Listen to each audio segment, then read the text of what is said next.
सहनाववतु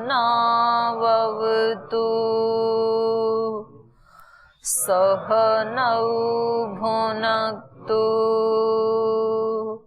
सह वीर्यं करवावहै तेजस्विनावधीतमस्तु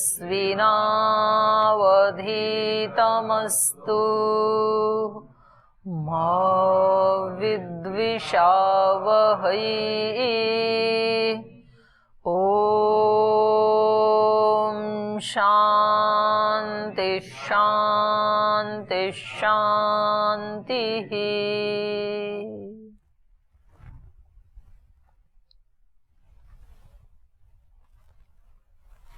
तो ये अश्वपति कैकेयी और जो 6 जिज्ञासु थे उनका संवाद चल रहा था वैश्वानर आत्मा के बारे में, जो सारे इस ब्रह्मांड का जो आत्मा है उसके बारे में। तो उनसे पूछा था कि आप किस किस रूप में उसकी उपासना करते हैं, तो सबने अलग अलग उत्तर दिया था, एक एक उसके पार्ट की उपासना करते हैं ऐसे उन्होंने बताया था। तान होवाच, तो उनसे उन्होंने कहा ते वै खलु यूयम पृथगिमेव आत्मानं वैश्वानरं विद्वांसो अन्नम अत्थः। आप सब लोग अलग अलग से ही उस इमम आत्मानम वैश्वानरम, आप अलग अलग रूप से इस वैश्वानर आत्मा को विद्वांस जानते हैं, अन्नम अत्थ और भोग्य पदार्थों का उपभोग कर रहे हैं। यस्तु एतम एवं प्रादेश मात्रम अभिविमानम आत्मानम वैश्वानरम उपास्ते स सर्वेषु लोकेषु सर्वेषु भूतेषु सर्वेषु आत्मसु अन्नम अत्ति। लेकिन जो इस वैश्वानर आत्मा को प्रादेश मात्रम एक अंश में उपासना करते हैं तो उनको एक अंश के ही भोग्य मिलते हैं, क्योंकि वो कैसा है, अभिविमानम वैश्वानरम, वो तो सर्वव्यापक है, सर्वज्ञ है वो। तो जो उस सर्वव्यापक सर्वज्ञ वैश्वानर आत्मा को उसी रूप में उपासना करता है, वो सर्वेषु लोकेषु सर्वेषु भूतेषु, सब लोकों में और सब प्राणियों में और सब आत्मसु, आत्मायुक्त शरीरों में या सब स्वरूपों में, अन्नम अत्ति, सब प्रकार के सब स्थानों में सब भोगों को वो प्राप्त कर लेता है, जो उसको सर्वांगीण रूप में जानता है, जो उसको सर्वव्यापक सर्वज्ञ के रूप में जानता है। तो अब एक उसका चित्र बना रहे हैं ये उस वैश्वानर आत्मा का, जो इन्होंने अलग अलग रूप में वर्णन किया था उसको एक पूरे रूप में ड्रॉ करके दिखा रहे हैं। तस्य हैवा एतस्य आत्मन वैश्वानरस्य मूर्धैव सुतेजाः चक्षुः विश्वरूपः प्राणः पृथग् वर्त्मात्मा संदेहो बहुल बस्तिरेव रैः पृथिवी एव पादौ उर एव वेदी लोमानि बर्हि हृदयं गार्हपत्य मनो अन्वहार्य वचन आस्यम आहवनीयः। तो ये उसका रूप दिखा रहे हैं वैश्वानर का। वैश्वानर कैसा है, तस्य है एतस्य आत्मन वैश्वानरस्य, तस्य वैश्वानरस्य आत्मन, उस इस वैश्वानर आत्मा का मूर्धैव सुतेजः, मूर्धा क्या है, सुतेज मतलब द्युलोक, पहले वाले व्यक्ति ने बताया था ना। तो पहले वाला किस रूप में उपासना कर रहा था, द्युलोक के रूप में, और उसका नाम है सुतेज, तेज से युक्त। तो कहा वो ऐसा है कि उसकी मूर्धा क्या है, द्युलोक है। चक्षुः विश्वरूपः, और उस वैश्वानर आत्मा की आंख क्या है, विश्वरूपः, विश्वरूप मतलब आदित्य, सूर्य, क्योंकि सारे रूप उसी से अभिव्यक्त होते हैं इसलिए उसको विश्व रूप कहते हैं। तो द्युलोक उसकी मूर्धा है, आदित्य उसकी आंख है। प्राणः पृथग् वर्तात्मा, और उसका प्राण क्या है उस वैश्वानर आत्मा का, वायु। संदेहो बहुलः, संदेह मतलब धड़, उसका धड़ क्या है? बहुलह, बहुलह माने आकाश, पहले बताया था ना। तो उसका संदेह क्या है? उसका धड़ क्या है? आकाश है। बस्ती रेव रही, और उस वैश्वानर आत्मा का बस्ती प्रदेश क्या है? ये जल, पृथ्वी पे जितने भी जल हैं वो उस वैश्वानर आत्मा का बस्ती प्रदेश है। पृथ्वी एव पादौ, और ये सारी पृथ्वी ही उसका पैर हैं। उर एव वेदी, और उर मीन्स छाती, उसकी छाती क्या है? वेदी माने यज्ञ वेदी, यज्ञ वेदी उसकी छाती है। धड़ और छाती में क्या अंतर है? ऊपर बताया ना, धड़ संदेहो बहुल, आकाश ही उसका धड़ है। और यहां बताया उर एव वेदी, धड़ ऊपर का भाग होता है, जो हड्डी सी है यहाँ पे उसको धड़ बोलते हैं। मतलब ये कह सकते हैं आप, स्तन के ऊपर का जो भाग है वो धड़ होता है, इधर तक, यहाँ तक, मतलब इस सिर से नीचे नीचे, और स्तन से ऊपर ऊपर का जो भाग है वो धड़ है, और जस्ट उसके नीचे छाती है फिर उरह। तो ये उसका पूरा चित्र इन्होंने खींच दिया। पृथ्वी एवं पादौ उर एव वेदी लोमानी बरही, और छाती के ऊपर लोम होते हैं, बाल होते हैं, वो क्या है? कुशा। इस पृथ्वी पे जो कुशा है वो क्या है? उसके लोम हैं।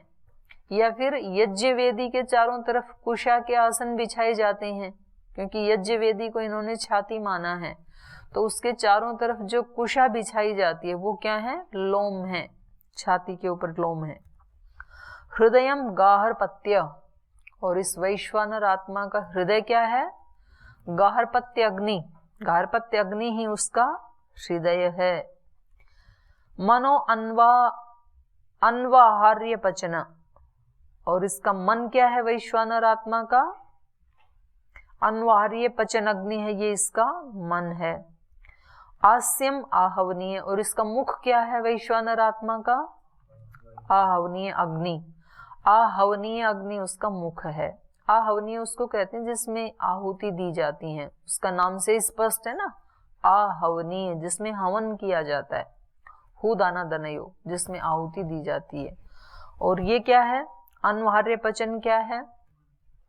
जिसमें पकाया जाता है, पहले आया था ना ये पाठ, जिसमें पुरोडाश आदि पकाए जाते हैं, उस अग्नि का नाम है अन्वाहार्य।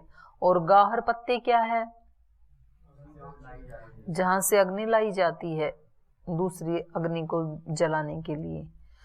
तो ये अग्नि, आहवनी अग्नि उसका मुख है, क्योंकि जो हम आहुति देते हैं हवन करते समय, यज्ञ के समय, तो वो सीधा किसके मुख में चला जाता है? वैश्वानर आत्मा के मुख में चला जाता है, क्योंकि सारे देव उसी में ही तो अंतर्निहित हैं, वैश्वानर में ही तो वो आहुति सब देवों को मिल जाती है। और उसका मुख जो है वो आहवनीय है, क्योंकि मुख में तो खाना डाला जाता है ना, और जब मुख में डालते हैं तो सारे अंग प्रत्यंग को उसकी पुष्टि मिल जाती है। तो आहवनीय अग्नि में जो भी डाला वो सारे ब्रह्मांड का जो एक वैश्वानर रूप है उस सब को मिल जाता है, माने ब्रह्मांड की सब शक्तियां उससे पुष्ट हो जाती हैं जो हम हवन में डालते हैं। तो आप लोगों को कभी जैसे यज्ञ आदि के ऊपर कभी कुछ बताना हो तो इस प्रकार के जो संदर्भ ग्रंथ हैं उनको, इस तरह के जो उद्धरण है उनको याद कर लेना चाहिए कि छांदोग्य उपनिषद के पंचम प्रपाठक 19वें खंड में या 18वें खंड में दूसरे मंत्र में वहां ऐसे कहा है, वैश्वानर आत्मा का इस रूप में वर्णन किया है। तो इसको याद भी कर लेना, इस वाले श्लोक को, क्योंकि ये कैसा है? ईश्वर का विश्वमय रूप बताया है वैश्वानर आत्मा का। तो जब बात आए कि साकार है कि निराकार है, तो बोले दोनों हैं। तो साकार रूप कैसा है? ये साकार रूप है। आकार बनाना है तो कैसा है? ये वाला श्लोक है। और निराकार है तो इससे अतीत जो है वो निराकार रूप है। तद यद भक्तम प्रथमम आगच्छेत तद होमियम स याम प्रथमाम आहुतिम जुहुयात ताम जुहुयात प्राणाय स्वाहा इति प्राणस्तृप्यति। तो इसलिए कहा तद यद भक्तम प्रथमम आगच्छेत, इसलिए खाना खाते समय यत भक्तम, जो भी भोजन, भक्तम माने जो भी भोजन का भाग, जो भी भिक्षा, जो भी अन्न, प्रथमम आगच्छेत, सबसे पहले मिल जाए। पहले तो भिक्षावृत्ति पे रहते थे ना ये ब्रह्मचारी सन्यासी आदि, तो जिस भी घर में गए तो सबसे पहले जो भोजन मिल गया उसको ही लेना चाहिए। उसके बाद कोई दूसरे घर से उससे अच्छा लाए तो नहीं लेना चाहिए कि आज की भिक्षा तो हो गई, पहले घर में जो भी मिल गया, अच्छा बुरा जो भी। ऐसे ही जब आपको खाना परोसते हैं तो सबसे पहले आपकी थाली में जो आ गया उसको श्रद्धा पूर्वक, जो यद तद भक्तम प्रथमम आगच्छेत तद होमियम, उसको ही होम करना चाहिए, उसी को खाना चाहिए जो सबसे पहले मिल गया आज के लिए। तद होमियम सयाम प्रथमम आहुतिम जुहुयात, और जो जठराग्नि है वो भी तो एक अग्नि है ना, तो आप उस अग्नि में आहुति डाल रहे हैं इस अन्न की, और उसी भाव से ही खाना चाहिए कि मैं अंदर जठराग्नि में या पचनाग्नि में, अंदर की जो पचन अग्नि है उसमें आहुति डाल रहा हूं। तो जो पहली आहुति डालें, अर्थात जो पहला कोर जब खाएं, पहला ग्रास जब खाएं, तो मन ही मन में क्या बोलना चाहिए? प्राणाय स्वाहा। ये आहुति मैं प्राण के लिए डाल रहा हूं, क्योंकि प्राण पुष्ट होगा तो पूरा शरीर पुष्ट होगा। तो कह रहे हैं ऐसा कहने से प्राणस्तृप्यति, फिर प्राण तृप्त हो जाता है, ऐसा भाव रखने से, ऐसा सोचने से और ऐसा बोलने से। इसलिए भोजन करते समय किसी से बातचीत ना करने का विधान है। तो उसका साइंटिफिक रीजन तो ये है कि बात करते समय कभी कभी भोजन श्वास नली में चला जाता है, फिर धांस आती है, तो बोलना नहीं है, बात नहीं करनी है उस समय। और उसका आध्यात्मिक अर्थ ये है कि यदि आप बात करेंगे तो इस भाव से फिर आप हट जाएंगे। जो खा रहे हैं और खाते समय जो भाव होना चाहिए, एक यज्ञ करते समय जो भाव होना चाहिए, उससे वंचित रह जाएंगे। तो जैसे यज्ञ के समय बातचीत नहीं करते, ऐसे ही खाने के समय भी बातचीत नहीं करना। और जो पहली आहुति डाली तो प्राणाय स्वाहा, तो उससे प्राण पुष्ट होता है। प्राणे तृप्यति चक्षुष तृप्यति, चक्षुषि तृप्यति आदित्य तृप्यति, आदित्य तृप्यति द्यौः तृप्यति, दिवि तृप्यन्ताम यत् किंच द्यौश्च आदित्यश्च अधितिष्ठत तत्तृप्यति, तस्य अनुतृप्तिम तृप्यति प्रजया पशुभिः अन्नाद्येन तेजसा ब्रह्मवर्चसेन इति। तो कह रहे हैं प्राणे तृप्यति, उस पहले कोर से प्राण के तृप्त होने पर चक्षु तृप्यति, आंखें भी तृप्त हो जाती हैं। जब कुछ मन का भी संयोग हो और संतुष्ट होकर के जब कोई चीज खाई जाती है तो कहते हैं ना भाई आंखें निहाल हो गई। तो कह रहे हैं प्राण के तृप्त होने से चक्षु भी तृप्त हो जाती हैं। प्राणे तृप्यति चक्षु तृप्यति, चक्षुषि तृप्यति आदित्य तृप्यति। और चक्षु किसका प्रतीक है शरीर में? आदित्य का। तो चक्षु के तृप्त होने से मानो आदित्य तृप्त हो गया, उसी का अंश है ना आदित्य का ही। और आदित्य तृप्यति द्यौः तृप्यति, आदित्य तृप्त हो गया तो मानो पूरा द्युलोक ही तृप्त हो गया। दिवि तृप्यन्ताम, और द्युलोक के भी तृप्त होने पर यत् किंच द्यौश्च आदित्यः आदित्यश्च। और कह रहे हैं इन दोनों के तृप्त होने से जो कुछ भी द्युलोक और आदित्य से संबंधित शक्तियां हैं, यत् किंच द्यौश्च आदित्यश्च अधितिष्ठत, जो कुछ इनके अंडर में जो शक्तियां हैं, अधितिष्ठतः, जो शक्तियां इनके गाइडेंस में रहती हैं, वो सब तृप्यति, वो भी तृप्त हो जाती हैं। तस्य अनुतृप्तिम तृप्यति प्रजया पशुभिः अन्याद्येन तेजसा ब्रह्मवर्चसेन। और इन सब के तृप्त होने पर, तस्य अनुतृप्तिम, इनकी अनुतृप्ति होने से ये मनुष्य भी तृप्त हो जाता है। तृप्यति, ये मनुष्य तृप्त हो जाता है किससे? प्रजया पशुभिः अन्नाद्येन तेजसा ब्रह्मवर्चसेन। इसलिए आहुति डालते समय ये मंत्र आता है ना, प्रजया पशुभिर, वहां ब्रह्मवर्चस पहले ले लिया।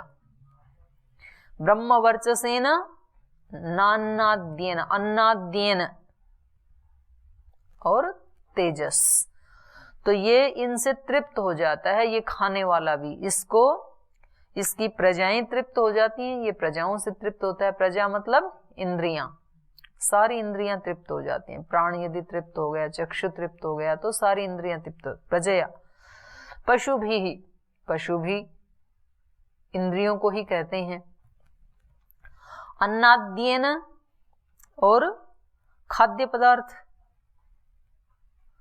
तो ये अन्नाद्य से भी तृप्त हो जाता है, प्रजाओं से भी तृप्त हो जाता है, पशुओं से भी तृप्त हो जाता है। पशु का अर्थ घर के पशु भी लिए जा सकते हैं, और अपनी इंद्रियों को भी पशु कहते हैं। और ये तेज से तृप्त हो जाता है। तेज भी तो अन्न से ही बनता है ना, अन्न, और फिर उस अन्न के पीछे भाव, जो सूक्ष्म रूप है, अन्न के पीछे भाव जो रूप है, उससे हमारा तेज बढ़ता है। और ब्रह्मवर्चस, एक लौकिक तेज और एक आध्यात्मिक तेज।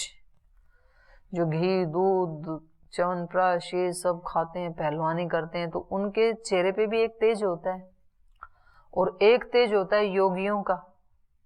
जो योगी होते हैं वो उतना ज्यादा तो नहीं खाते हैं, थोड़ा खा के भी, लेकिन उनके चेहरे के ऊपर जो एक ब्रह्म तेज होता है, जो आपको महर्षि दयानंद पे दिखेगा, जो स्वामी विवेकानंद पे दिखेगा, या वर्तमान में भी ऐसे जो ऊंचे संत हैं उनका जो दिखता है। तो इसलिए यहाँ दो शब्द प्रयोग किए, तेजसा ब्रह्मवर्चसेन। तो ये इस प्रकार से भोजन करने का जो विधान कर रहे हैं ये, कि पहला ग्रास जब आए तो उसको कैसे खाना चाहिए, प्राणाय स्वाहा। तो इसका अभिप्राय यही है कि हम जो कुछ भी प्रयोग करते हैं, खाना मात्र ही नहीं, केवल भोजन की बात नहीं, भोजन तो एक उसका प्रतिनिधित्व कर रहा है। हम जो कुछ भी उपभोग करते हैं तो वो हमारा उपभोग ऐसा होना चाहिए, मतलब हम खाना खा रहे हैं तो वो हमारा खाना भी ऐसा होना चाहिए कि उसकी तृप्ति व्यक्ति से लेकर के ब्रह्मांड तक वो सबको तृप्त करने वाली हो। जो हम वस्तुएं उपभोग करते हैं तो वो केवल हमारे लिए ही सुखदायी नहीं होनी चाहिए कि हमें तो सुख दे रही हैं, लेकिन दूसरे व्यक्ति उससे परेशान हो रहे हैं, तो फिर वो हमारा उपभोग किया हुआ हमें सुख नहीं देगा, सुखदायी नहीं होगा फिर वो हमारे लिए।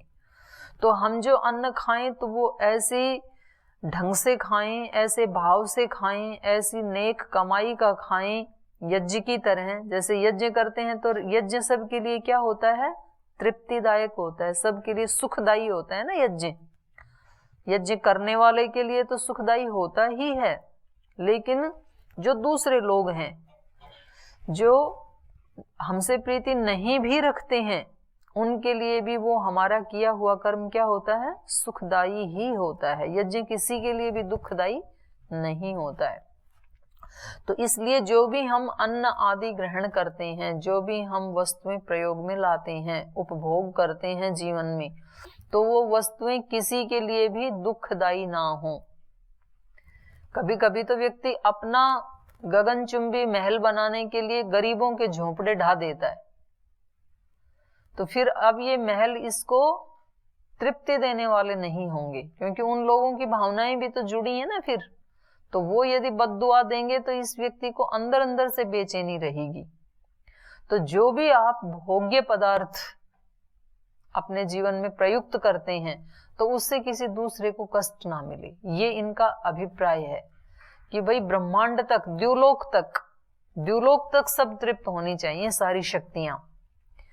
हमने जो ग्रास डाला तो उससे हमारा प्राण भी तृप्त, हमारी इंद्रियां भी तृप्त, हमारा मन भी तृप्त। और केवल हम ही तृप्त नहीं हुए, बल्कि वो द्युलोक भी तृप्त, आदित्य भी तृप्त, और उनसे संबंधित जो शक्तियां हैं वो भी तृप्त।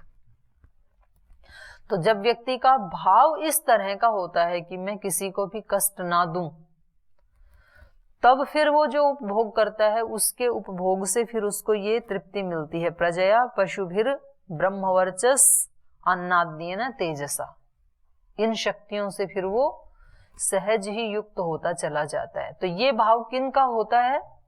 योगी जनों का होता है, जो नित्य अपने आप को योग युक्त रखते हैं, परमात्मा से युक्त रखते हैं। तो वो जो कुछ भी खाते हैं, पीते हैं, पहनते हैं, बोलते हैं, जो भी उपभोग करते हैं, वो सब उनका किस भाव से युक्त होता है? सबके लिए वो सुखदायी हो। सर्वे भवन्तु सुखिनः सर्वे सन्तु निरामया सर्वे भद्राणि पश्यन्तु मा कश्चित् दुःख भाग् भवेत्, इस भावना से उपभोग करते हैं वो।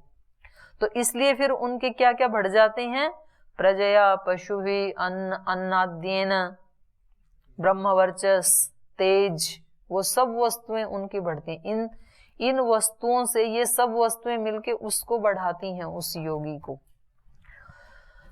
फिर आगे कहा अथयाम द्वितीयां जुहुयात ताम जुहुयात व्यानाय स्वाहा इति व्यानस्तृप्यति। और जब दूसरा ग्रास खाए तो क्या बोले? व्यानाय स्वाहा, तो दूसरे कोर में व्यान के लिए मैं ये आहुति दे रहा हूं, इससे मेरा व्यान परिपुष्ट हो, दोष मुक्त हो, शक्ति युक्त हो। तो ऐसा कह करके, ऐसा भाव रख करके जब दूसरा ग्रास खाते हैं तो व्यानः तृप्यति, व्यान तृप्त हो जाता है।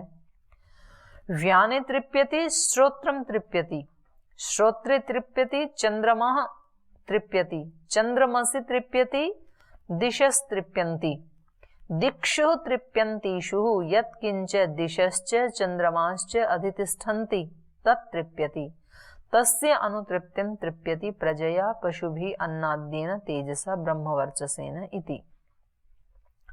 और दूसरे कोर से व्यान के तृप्त होने से श्रोत्र तृप्त हो जाते हैं, और श्रोत्र के तृप्त होने से चंद्रमा तृप्त हो जाता है, और चंद्रमा के तृप्त होने से दिशाएं तृप्त हो जाती हैं, और दिशाओं के तृप्त होने से जो कुछ भी दिशश्च चंद्रमाश्च अधितिष्ठन्ति, दिशाओं और चंद्रमा के अधिकार में है, वो सब तृप्यति, वो सब तृप्यन्ति ही, वो सब तृप्त हो जाते हैं। दिशश्च चंद्रमाश्च अधितिष्ठन्ति तत्तृप्यति, जो कुछ भी इनके अधिष्ठित हैं, जिनको ये अपने अंदर धारण करते हैं, वो सब तृप्त हो जाते हैं। तस्य अनुतृप्तिम, और इन सब की तृप्ति के पश्चात, इन सब के तृप्त होने से तृप्यति, ये साधक भी तृप्त हो जाता है। प्रजया पशुभिः अन्नाद्येन तेजसा ब्रह्मवर्चसेन इति। तो ये प्रजाओं से, पशुओं से, अन्नाद्येन खाद्य पदार्थ, भोजन, अन्न आदि से, तेजसा लौकिक तेज से, ब्रह्मवर्चसेन आध्यात्मिक तेज से, ब्रह्म तेज से, इन सब से ये भी तृप्त हो जाता है, इसकी भी ये बढ़ती हैं। अथयाम तृतीयाम जुहुयात, और जब तीसरा कोर खाए तो ताम जुहुयात अपानाय, तो वो अपान के लिए बोले अपानाय स्वाहा इति अपानस तृप्यति। तो जब तीसरा कोर डाले तो वो अपान नामक जो प्राण है उसकी पुष्टि के लिए डाले, जो कि पूरे शरीर की सफाई करता है। अपाने तृप्यति वाक् तृप्यति, वाचि तृप्यन्ताम अग्निः तृप्यति, अग्नौ तृप्यति पृथिवी तृप्यति, पृथिव्यां तृप्यन्ताम यत्किंच पृथ्वी च अग्निश्च अधितिष्ठतः तत्तृप्यति, तस्य अनुतृप्तिं तृप्यति प्रजया पशुभिः अन्नाद्येन तेजसा ब्रह्मवर्चसेन इति। और जब तीसरा कोर डाले तो उसको बोले अपानाय स्वाहा, और अपान के तृप्त होने से वाक् तृप्यति, वाणी तृप्त हो जाती है। वाचि तृप्यन्ताम अग्निः तृप्यति, और वाणी के तृप्त होने से अग्नि तृप्त हो जाती है। अग्नौ तृप्यति पृथ्वी तृप्यति, और अग्नि के तृप्त होने से तो सारी पृथ्वी ही तृप्त हो गई। पृथिव्याम तृप्यंताम यत्किंच पृथ्वीश्च अग्निश्च अधितिष्ठत, और इस पृथ्वी के तृप्त होने से पृथ्वी और अग्नि के नियंत्रण में इन्होंने जिन शक्तियों को धारण किया है वो सब शक्तियां तृप्त हो जाती हैं। तस्य अनुतृप्तिम, उनके तृप्त होने से, प्रजया पशुभि अन्नाद्येन तेजसा ब्रह्मवर्चसेन, इन सब से ये साधक भी तृप्त हो जाता है। अथयाम चतुर्थीम जुहुयात ताम जुहुयात समानाय स्वाहा, और जब चौथा कोर खाने लगे तो क्या बोले? समानाय स्वाहा, समान के लिए ये आहुति है मेरी। तो इससे समानस तृप्यति, तो इससे समान तृप्त हो जाता है। समान नाम का जो प्राण है वो तृप्त हो जाता है। समाने तृप्यति मनस तृप्यति, समान के तृप्त होने से मन तृप्त हो जाता है। मनसी तृप्यति पर्जन्य तृप्यति, और मन के तृप्त होने से बादल तृप्त हो जाता है, पर्जन्य तृप्त हो जाता है। पर्जन्य तृप्यति विद्युत तृप्यति, और जब पर्जन्य तृप्त हो जाता है तो विद्युत भी तृप्त हो जाता है। विद्युति तृप्यंताम यत्किंच विद्युच्च पर्जन्यश्च अधितिष्ठतः तत्तृप्यति, और विद्युत के तृप्त होने पर जो कुछ भी विद्युत और पर्जन्य के अधिष्ठित है, उनके नियंत्रण में है, वो सब शक्तियां अनुतृप्त हो जाती हैं।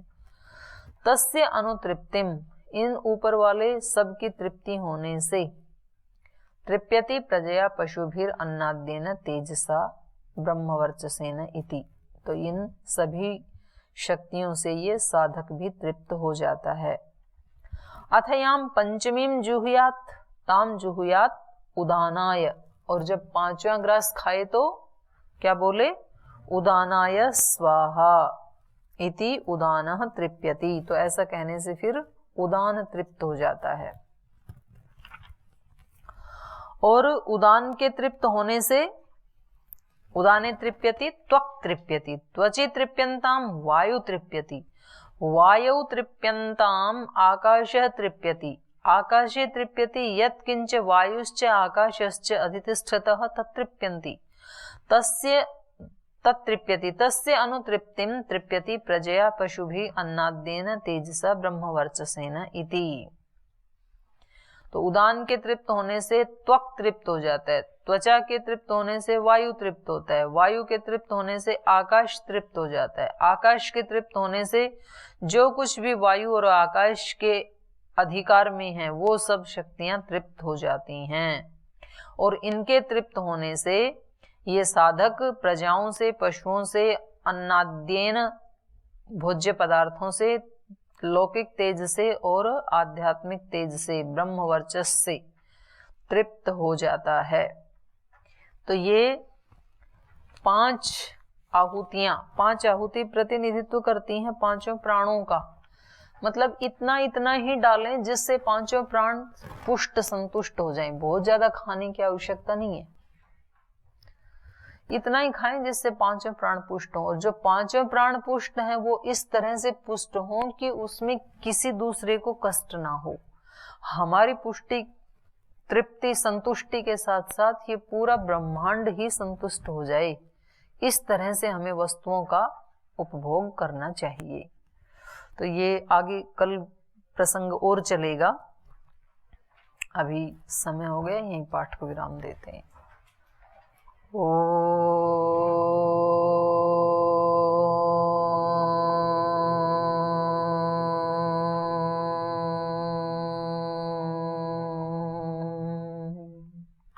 शांति शांति शांति।